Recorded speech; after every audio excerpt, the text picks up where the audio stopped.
Hey, somebody needs to cut the okra. You have? Excellent. Good morning, afternoon, or evening. You are listening to The Professional Noticer. Hello, everyone. I'm Andy Andrews, and thank you for making me a part of your week. My purpose here today and with every show we do is to play the part of a best friend or a coach. I want to help you live the life of your wildest dreams by giving you access to the greatest mentors the world has to offer today. The Professional Noticer is sponsored this week by our friends at Tucker ATV. You know, the variety of power sport products at Tucker ATV will just blow your mind. The Hustler turf equipment, the entire line of Echo power tools, and of course, Tucker ATV carries every make and model of Polaris ATVs. They have the big Polaris side-by-sides and the even bigger Ranger Cruise. You have to see the showroom, the taxidermy, the antique displays, and an indoor porch. It has a porch swing and comfortable chairs, television, and free coffee. You need to stop in and meet Shannon and Lisa Tucker. They treat their customers like family, which is why folks from 14 states have done business with Tucker ATV. Highway 43 North in Jackson, Alabama, Tucker ATV, the small town business with the national reputation.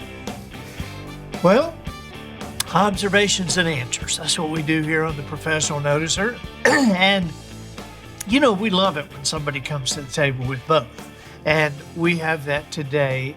This is an exciting episode for me because I have a guy, we have a guest that when my wife said, now who is Walt?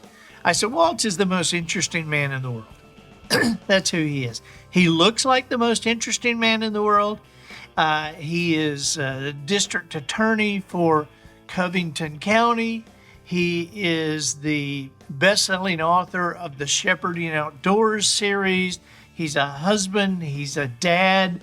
He builds cabins with his own hands. He's a hunter, a fisherman. He leaps tall buildings with a single bound. Please welcome my friend, Walt Merrell. It is so good to be here. And you forgot that I once saw Bigfoot. Yeah, well, I want to hear that story. Yeah, I'm afraid that, probably seeing Bigfoot was probably induced by too many hours in a row staying awake on a stakeout. And at some point, shapes. You've been in the woods enough as the sun sets and all of a sudden you see this massive buck that has appeared magically out of nowhere. And so you get your binoculars out and you look and you realize it's a bush that's been there the whole time. Right. So we were on a surveillance operation one time, and we had been sitting there, and the sun had shifted in the autumn sky, and it was, in the waning hours of daylight, and it was a little bit of delirium and a little bit of boredom, and I looked out the window of the truck, and I thought, I might be going crazy, but I think I see Bigfoot. And so I tapped one of the guys, like, is that Bigfoot? And of course he looked and he started laughing. He said, well, it sure does look like Bigfoot, but I'm pretty sure it's a lady's rose bush. Delirium will do it to you. Yes, it will. Yeah.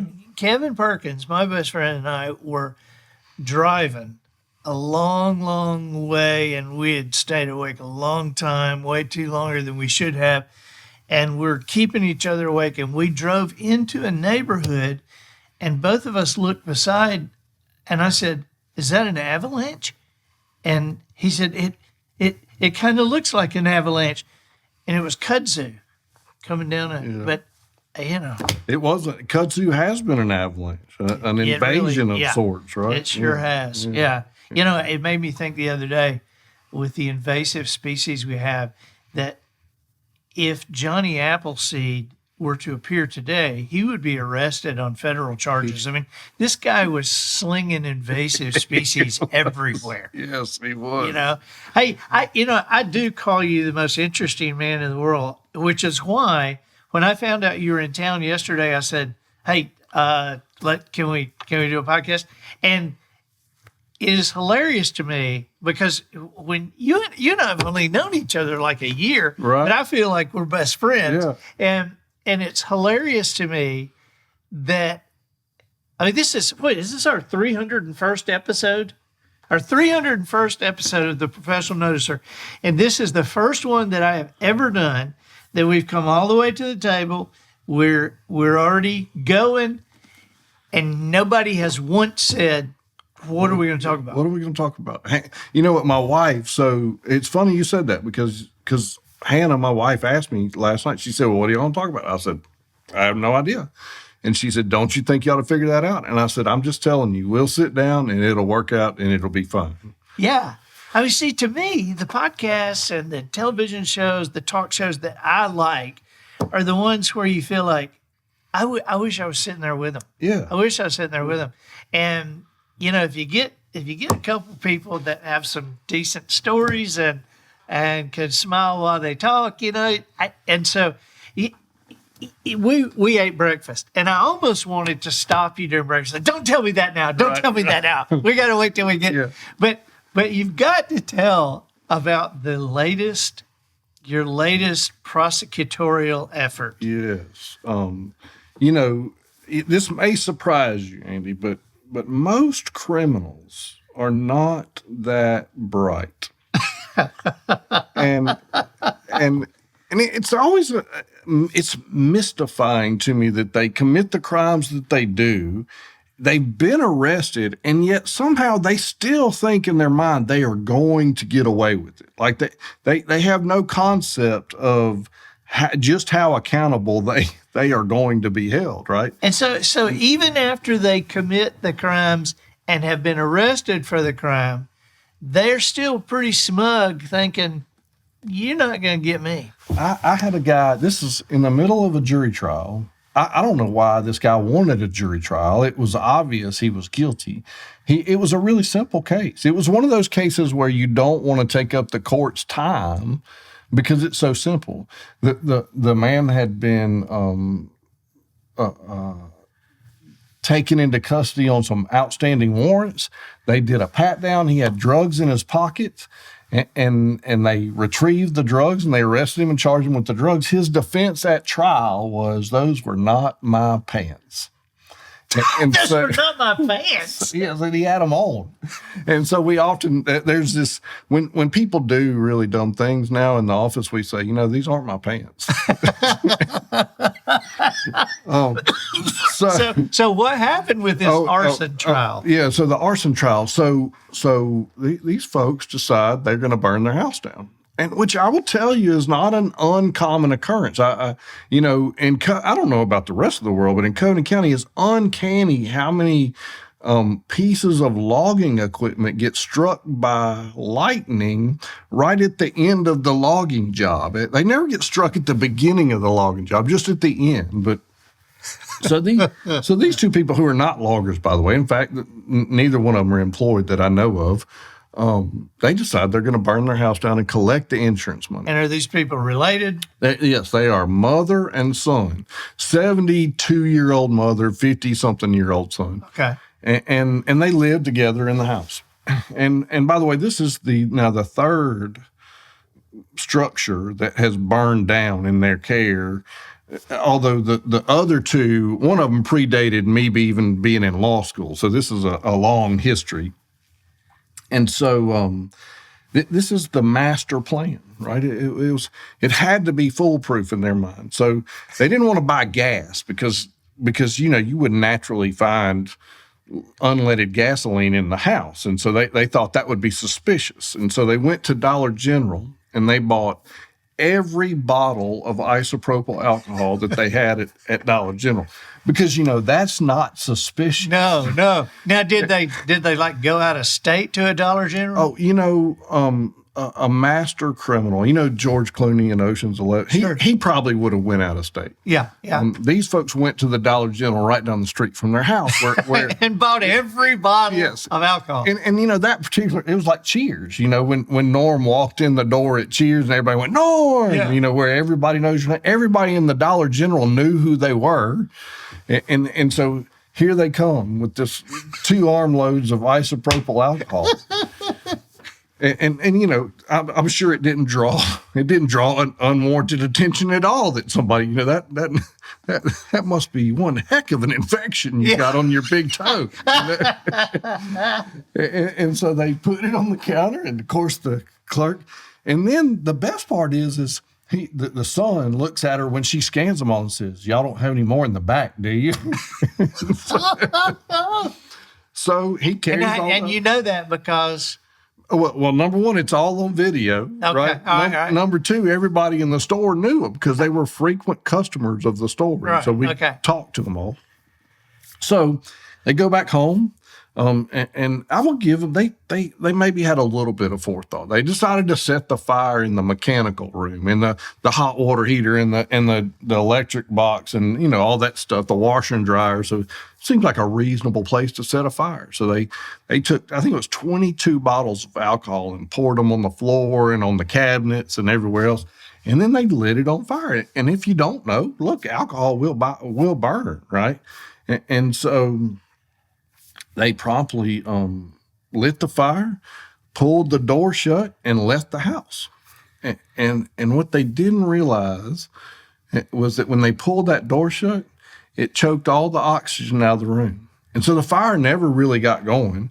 It created a bunch of smoke. It did a bunch of smoke damage, and their smoke eventually billowed out of the house, and the fire department came, and they, you know, made it all safe. And there's 20-something bottles, empty bottles of alcohol sitting on the kitchen counter. Oh, they left all They just left them all there. Oh. Yeah.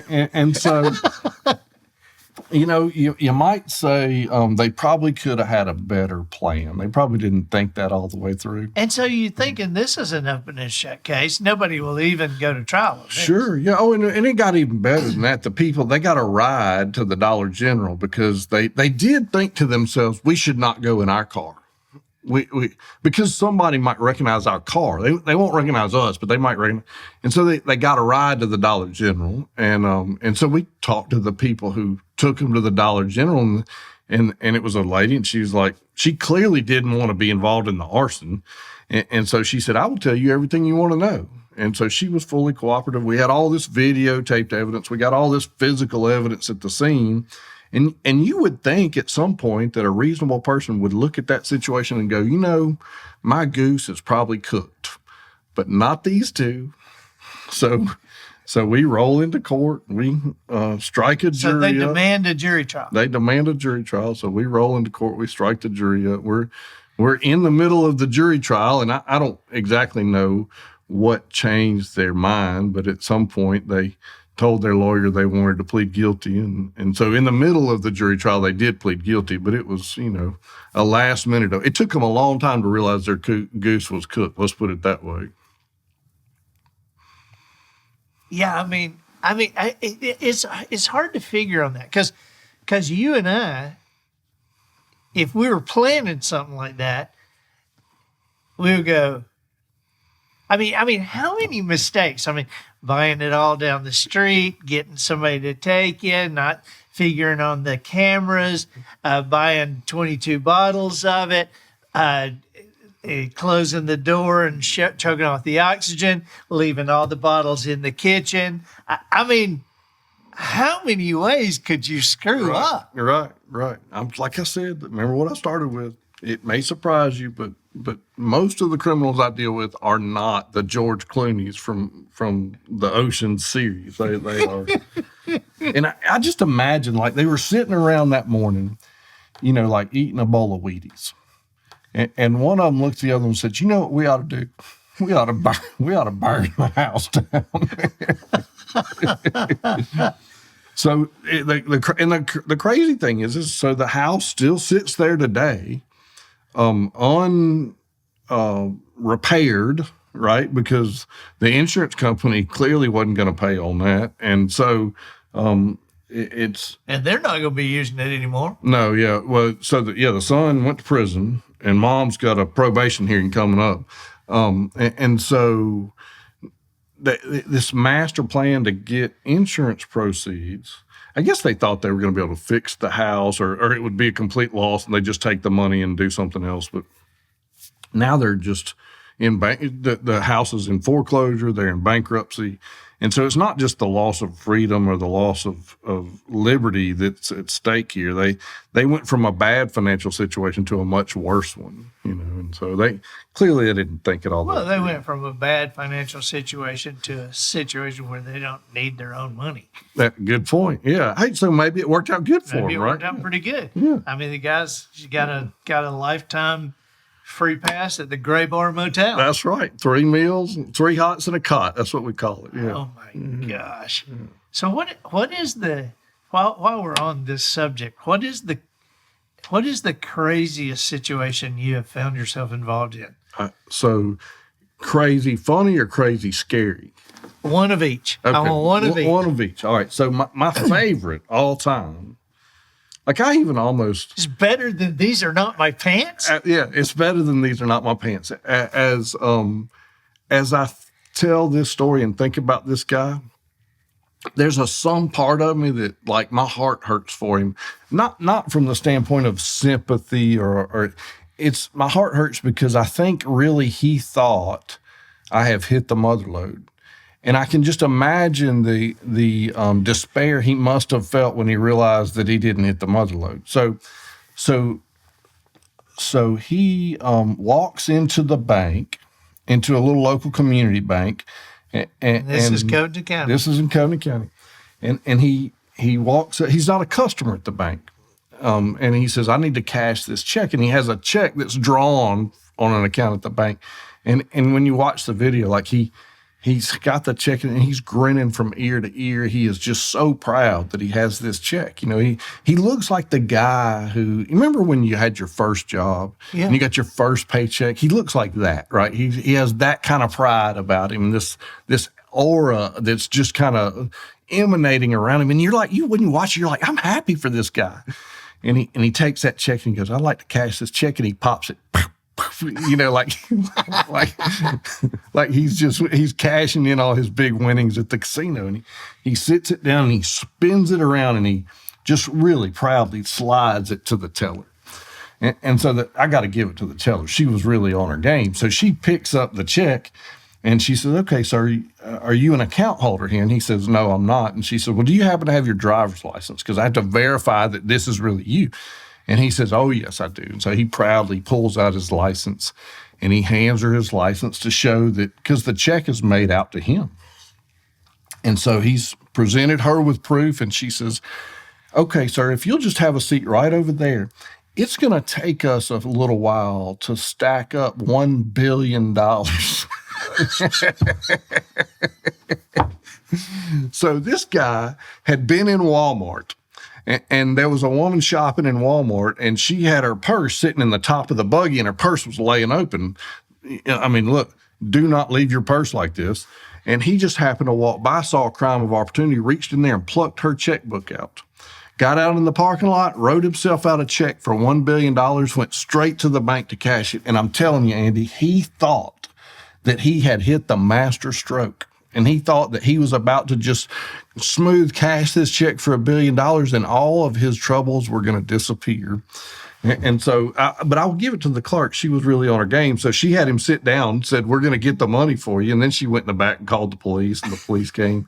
He must have been shocked when the police walked in. If you could have seen the look of despair on his face, like it was like somebody had torn up the winning lottery ticket in front of him, And so I don't know, in some way I do, like I think about the dream crushed, and so that's probably the craziest from the funny standpoint, right? I got a funny one for you. Okay. My buddy Todd Rainsberger, Gainesville, Florida, and this evidently happened years ago. This local guy that played high school basketball got recruited to the University of Florida. Well, he's 7 feet tall, okay, and evidently not very smart. Mm-hmm. And he gets recruited, and he gets halfway through the freshman year, then he gets kicked off the team. And so he goes in a convenience store, a local convenience store, and he's got a hood over his head. Now, he's 7 feet tall. Right. Yeah. He's got a hood over his head. and he says, "Give me all your money."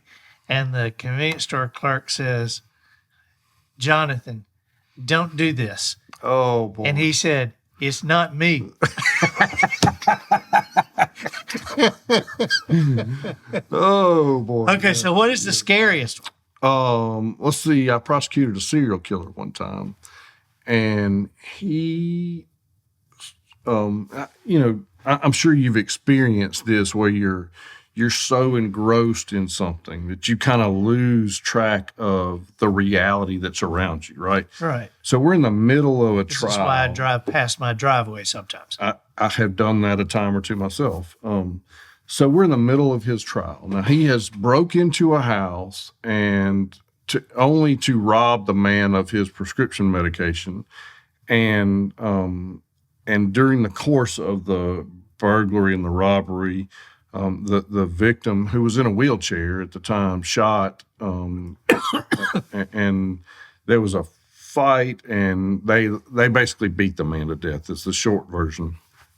Now, that was his MO, was he would rob drug dealers. So he would break into drug dealers' houses and steal all their drugs, and then he would go sell drugs to make a living until he ran out, and then he would go rob another drug dealer.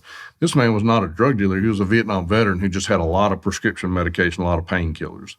The guy who got killed. The guy who got killed. And this was one of many states this guy was killing people in. Yeah, he had killed, we know, 2 people in Florida, 1 in Louisiana, 1 here, and 1 in Alabama, and he was the prime suspect in 3 other murders. And after we charged him, that was a 20-year-old cold case, and we just happened to solve it because Walton County, Florida was running an informant who was buying drugs, and they bought drugs from him, and he said something about killing the man in Wing, Alabama. And so the Walton County Sheriff's Department called me and said, "Hey, what do you know?" And so it took us like a year of a continuing operation and a brand new investigation to go back and rework this 20-year-old murder and finally arrest him. When we arrested him, witnesses started coming out of the woodworks about, "Hey, well, let me tell you about this other person that I saw him kill, or that he told me he killed, or that whatever." They wouldn't say anything before because he was free and they were scared to death of him. Turns out, and I don't want to say his name because I don't want to give him any glory, right? Yeah, that's right. He was an enforcer back in the day for the Dixie Mafia. Now, I know you probably know a little bit about the Dixie Mafia. Right. But Catch us up on those. Yeah, some of the viewers may not. So the Dixie Mafia was an extension of the New York and Chicago crime families that essentially ran from the Mississippi Gulf Coast when the Mississippi Gulf Coast was full of illegal casino operations. And it essentially ran there all the way down the interstate corridor to Jacksonville, Florida. And it was gambling, it was booze, it was drugs, it was prostitution, it was, strong arms, it was everything. And it was true mafia, and he was an enforcer for him. So if you owed the mafia money and you didn't pay, the Dixie Mafia, they sent him, he broke your leg. If you didn't pay again, he came back and broke your other leg. And I assume if you didn't pay after that, he probably came back and killed you. And so he had continued his lifestyle of violence into his old age. Now, when we arrested him, he was in his 60s, maybe even he might have even turned 70 by that point. But he was still a pretty menacing figure. Physically, he was a big guy. He had kept in pretty good shape, and so he was an imposing person. And so we're in the middle of this trial, and I'm sitting at the table, and our courtroom at the time was set up where there's a square table that's about 6 by 6, and the defense counsel and the defendant sit on that side, and we sit on this side, and the judge has recessed, and I'm furiously making notes because I was examining a witness on the stand, and I'm trying to remember everything that I had learned during the course of the examination that I want to go back and I'm completely right here. And what I don't realize is that my co-counsel and my investigator have gone into our office and they didn't recognize the fact that I didn't get up and go with them. The defense lawyer has got up and walked off, and the bailiff has walked across to the other side of the courtroom. And so I'm studious. I am pouring all of my thoughts in, and I suddenly have this realization that something is not right. And so I look up, and that man is the only person within arm's reach of me. He's not chained. And he is not chained, and he's sitting directly across the table from me. And he is locked in. He has been intently focused on me and me oblivious to his presence. And very lowly and under his breath, he says, if I ever get out of here, I will kill you and your whole family. And I knew in that moment, now let's make no mistake, he very clearly meant that. He meant it, yeah. And no idle threat there. No, yeah, it was no idle threat. In fact, but even before he had said that, I had given my wife a picture of him and said, if this man ever shows up at the house, don't you open the door, don't you ask questions, don't you try to be a sweet Southern hospitable woman. You immediately call the police. He means to do you harm. And so, but I knew right then, now I'm playing chess with a serial killer. And I'm playing mental chess in that moment with serial killer. If I react too strongly, I'll let him know that he got to me. If I react too gingerly, I'll make him think that he holds a position of authority and dominance. If I get up and flee from the table, so I in a split second, and probably with some divine intervention, I respond, well, I'm not going to have to worry about that because you're never going to get out of prison. And then I leaned back and I finished making a few notes and I shuffled a few papers because I didn't want to get up too soon. And I shuffle a few papers, I collect them, I kind of get them stacked and organized, and I scoot back from the table and I continue to make eye contact with him. And then I got up and just walked off.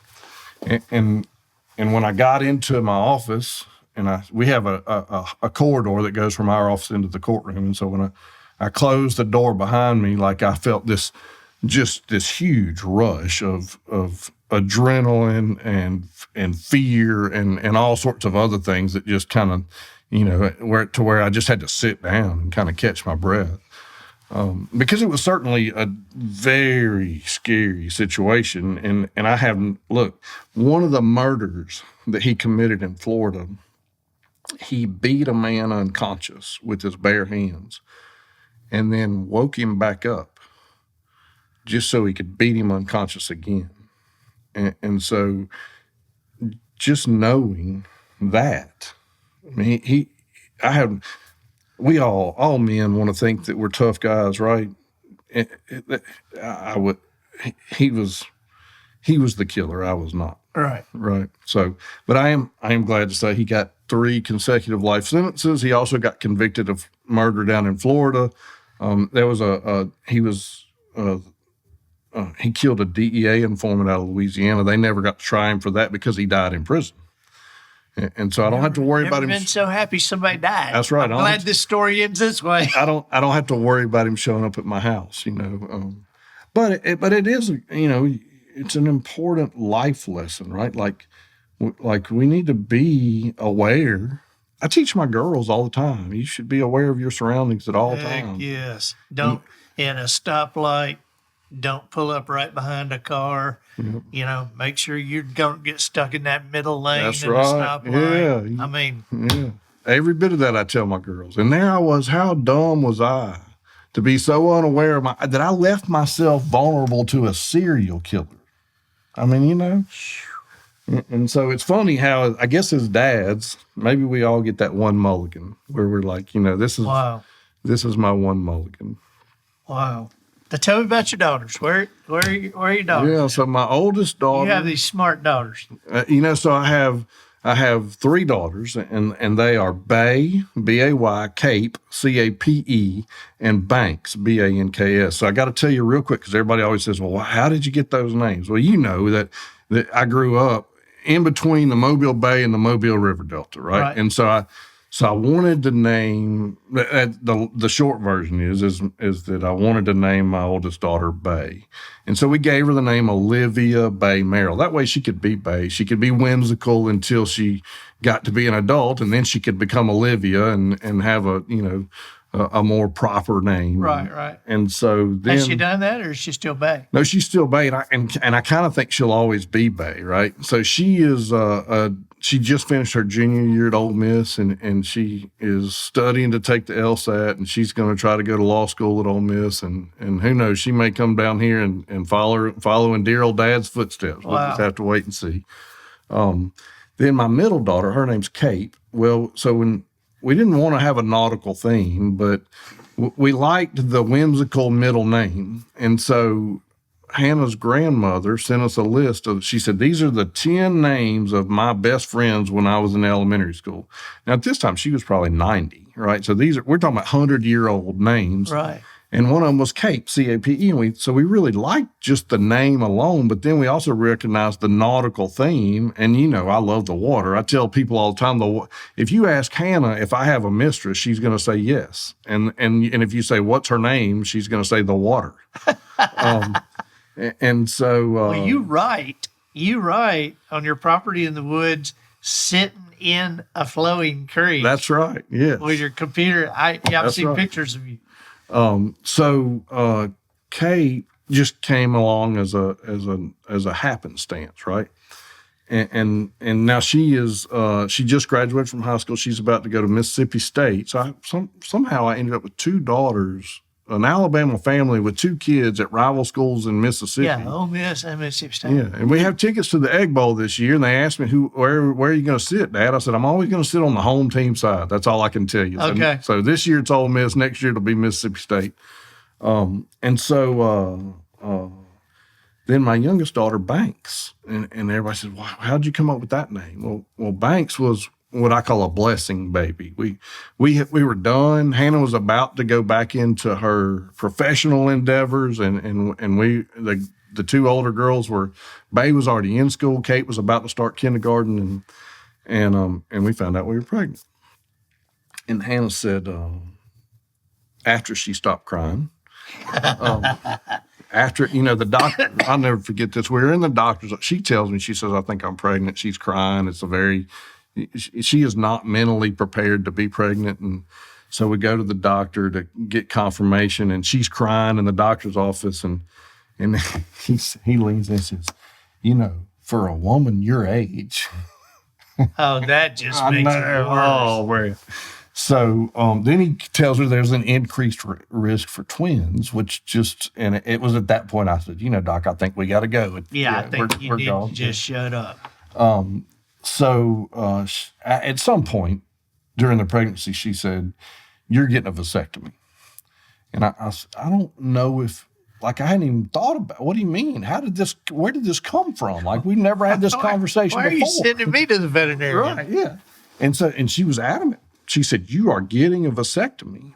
And so I did the typical, oh yeah, honey, sure, I'll get on that, And 6 more weeks would go by, and she'd say, you got it. I was like, oh, that's next on my list of things to do.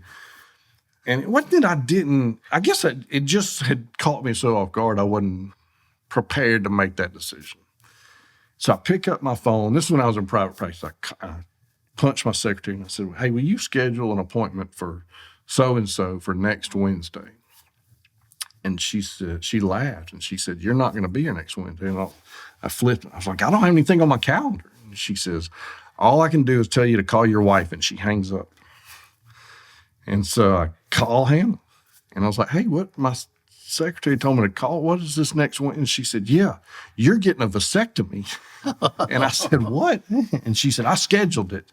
Well, so I teach Sunday school. And one of my Sunday school class members was a general surgeon who does vasectomies. Oh, God. So she said, I called Tim and I told him I wanted you to have a vasectomy and schedule it. And I said, oh, so we're going for the consultation to figure out kind of the pros and cons and She's what's like, all oh, about. no. She said, no, I told him, this is her exact words. I told him to skip all that crap. I wanted you snipped. And so the following Wednesday, I had a vasectomy.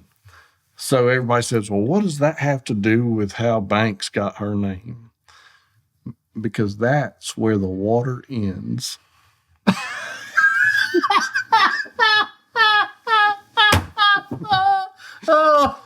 So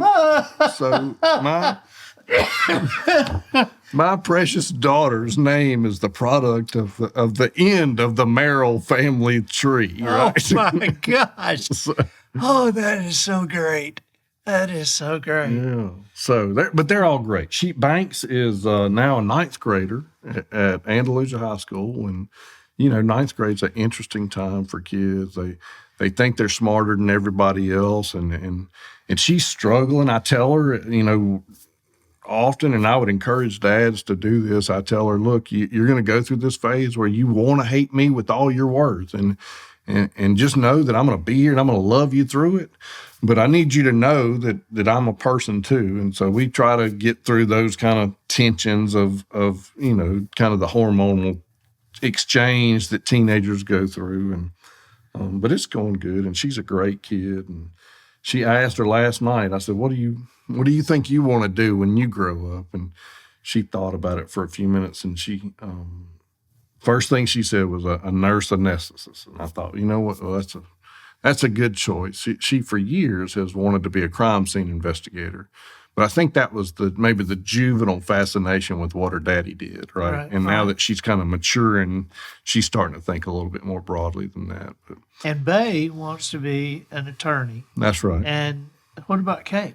So she, when she was in 5th grade, she went to space camp in Huntsville. And it just so happened that she is the right age that while she was at space camp, they said, your age group will be the first astronauts to ever go to Mars. And so for years she thought, I'm gonna be one of those astronauts. I want to be the first astronaut to go to. Of course, Dad was thinking, I would much rather you be like the 6th or 7th astronaut to go to. Yeah. Let's let them work the kinks out of the system first. Yeah. And so, but somewhere in there, she decided she didn't want to be an astronaut. She wanted to build the rockets that got them there. And so she is majoring in aerospace engineering.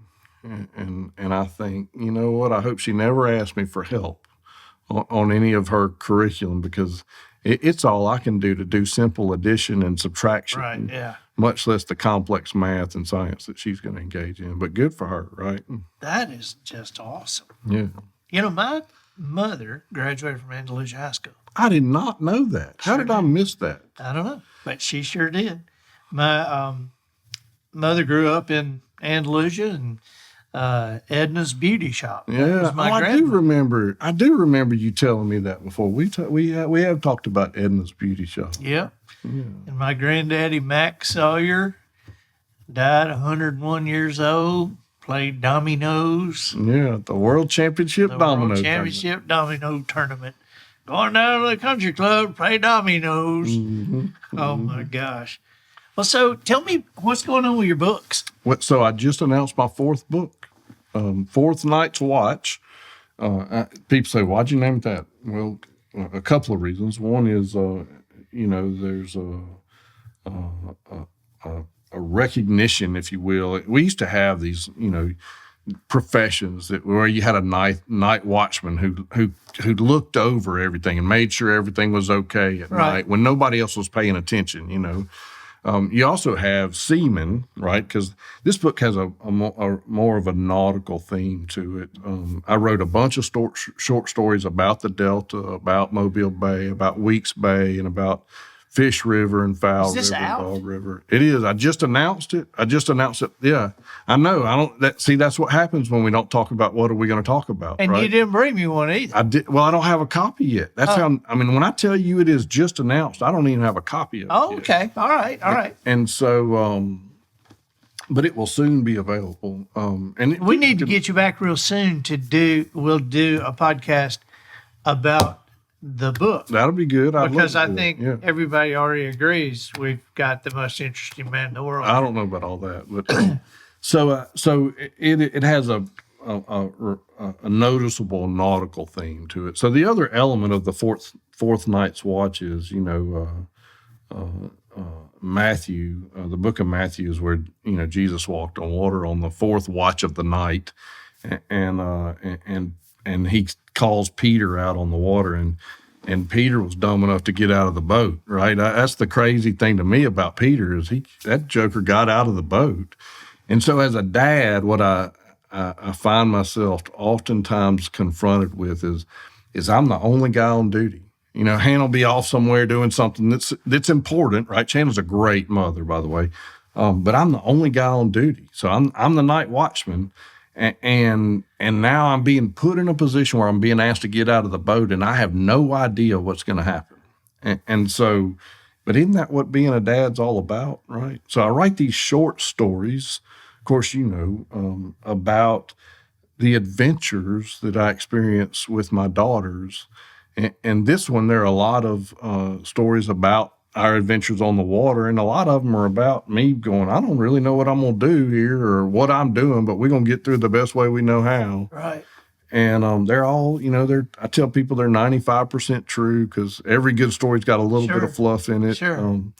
But they're really just stories about adventures we've experienced as kind of a Southern family in the outdoors. We like to fish, we like to hunt, we like to hike, we like to camp, we like name the books, and we'll have these on the show notes. Okay, so you have Shepherding Outdoors, right, and then you have this was in a stroke of creative genius, Shepherding Outdoors, Volume 2. Yes. Yeah. And then I realized after that, I thought, that was such a terrible name. And so the third book is called 3 Dog Days. And now you have Fourth Night's Watch. And so it stands to reason if there's a fifth book, it'll have some relationship to the number 5. Yeah. Right? And I already hope there will be a fifth book. There will be. Yeah. There will be. These books are awesome. And so you need the whole series. So this, for parents, grandparents, for young people who want to one day be great parents and have dynamic families, these are books for you. So I do find a lot of people, they enjoy reading them.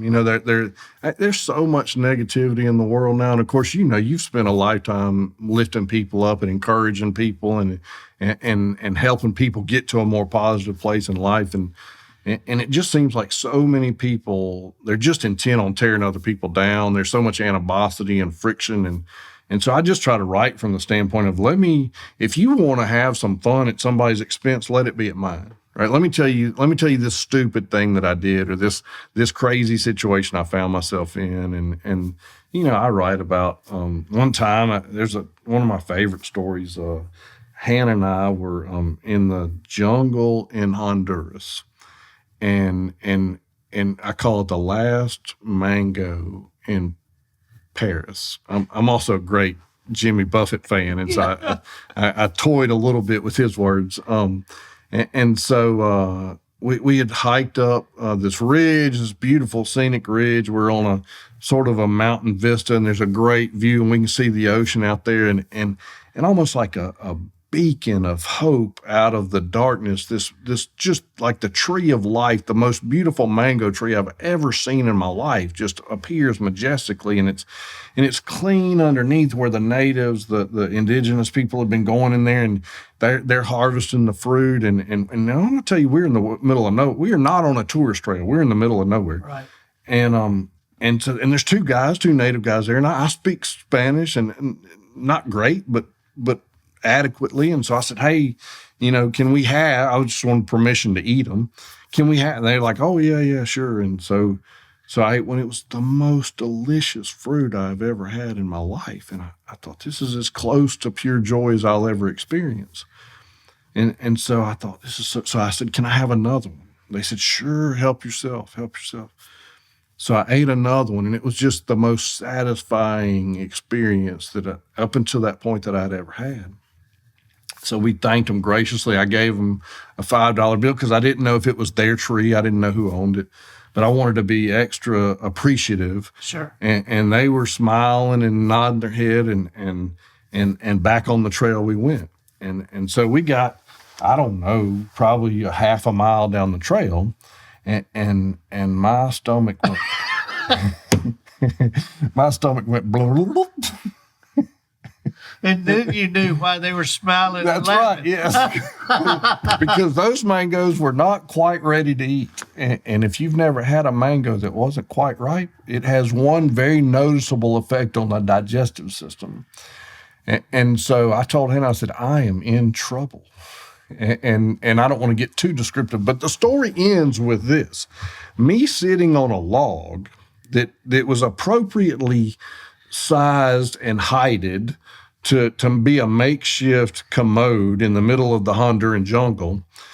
And the log was situated on on the front side of a pretty steep ravine, and the log broke.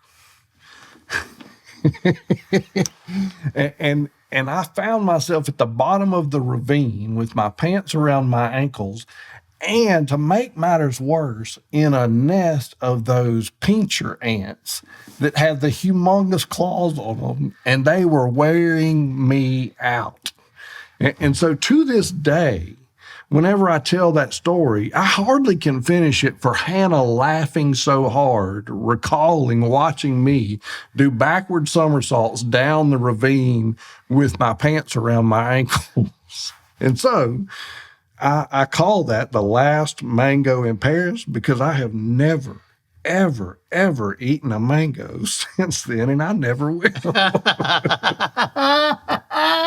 Oh my gosh. All right. You're coming back within weeks. Sure. Okay. You tell me when. I'll come back. Because we'll have the book with us. We'll talk about the book. I have an idea we could probably do 4 or 5 of these in a row and not get. But thank you for being with us. Absolutely. Thank you. I very much appreciate you and what you do, and appreciate your friendship too. Well, you are the best one. Did I tell you? I told you this is the most interesting man in the world. And we have been through, we've been talking for 30, 35 minutes, and we've been Sunday schools to serial killers to arson to ants biting a butt to, this to vasectomies. Quite an interesting. I can't wait to see what title Matt gives this episode. I can't wait either. All right. Well, thanks. I'm Andy Andrews, the professional noticer, harnessing common sense and wisdom to plow through challenges all the way to an answer for you. And I think that'll do it for this week. Get us out of here, Matthew. So, ladies and gentlemen, and to the boys and girls who aspire to become ladies and gentlemen, we've reached the end of another episode of The Professional Noticer, the official podcast of the Orange Beach Lady Mako softball team. In a world where common sense has become a superpower, I'm harnessing what tiny bit of mental energy I have for you, seeking wisdom, making observations, and endeavoring to answer tough questions in a way that will empower your family and your business. I'm Andy Andrews. Until next week, goodbye. This episode of The Professional Noticer was produced by Matt Limpert. The Noticer theme written and performed by Sugarcane Jane. Bug-killed pine boards for the cast and crew provided by Twinkle and Smoke of Beverly Hills. Additional financial consideration provided by Laterade, the new bottled beverage scientifically proven to quench your thirst days from now. Have you ever been on a hike and found yourself seriously underhydrated? You thought you'd packed enough water, but no. My friend, in that instance, you needed Laterade, but you needed it yesterday. Laterade is the only sports drink you consume in advance. Yes, drink a bottle now, and Laterade's thirst quenchability will show up 24 hours later. You can literally plan not to be thirsty. Laterade, a sports drink, not to be confused with the prescription-based liquid used in some of Oregon's nursing homes.